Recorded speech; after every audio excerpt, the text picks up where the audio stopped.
స్టేట్మెంట్లో 3 ప్రశ్నలు ఉన్నాయి తండ్రి. ఒకటి బలంగా వినిపిస్తుంది. నా ఉద్దేశంలో అది వినిపిస్తుంది అంటే బస్తీల నుంచే వినిపించింటది.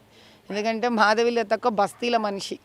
నేను బస్తీల్లోనే తిరుగుతా కాబట్టి బహుశా జూబ్లీ హిల్స్లో పేరుగా జూబ్లీ హిల్స్ అని మెరిసే పేరు ఉంటుంది కానీ అక్కడ ఉండేవన్నీ బస్తీలే.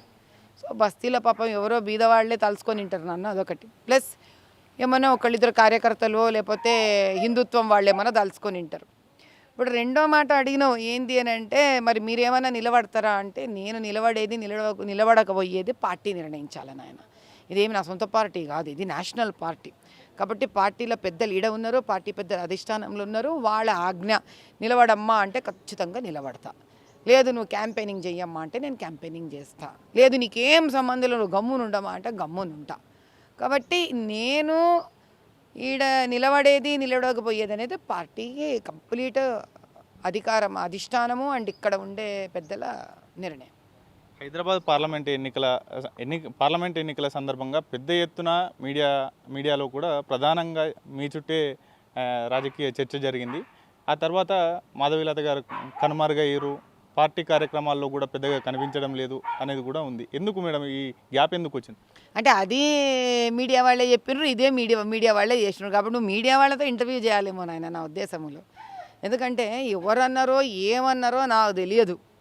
మాధవీలత కనుమరుగయ్యింది అనడానికి ఎన్నేళ్ళు అయిపోయా? ఈ రోజుతో నాకు తెలిసి 14 నెలలు. టికెట్ ఇచ్చిన రోజు నుంచి ఏనాయనా టికెట్ ఇచ్చిండ్రు. నీకు 45 days to 50 days పోరాటమే అయిపోయా. దాని తర్వాత నాకు తెలిసి నేను ఇంకా ఎలక్షన్స్ నడుస్తుండే, నేను మహారాష్ట్ర బాంబే పోయినా. దాని తర్వాత నాకు గుర్తుండి ఢిల్లీ పోయినా. దాని తర్వాత నాకు గుర్తుండి వారణాసి పోయినా.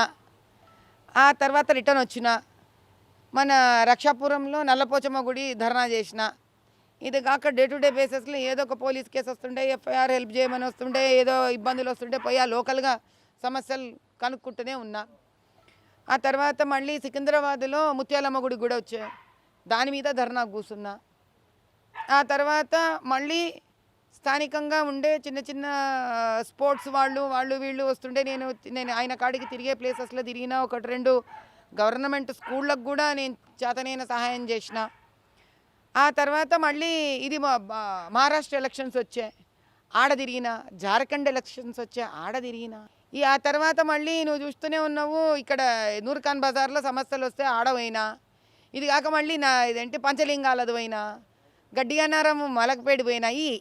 ఏం చేయమంటావా ఇంతకన్నా నన్ను? కొత్త అధ్యక్షుడు వచ్చిన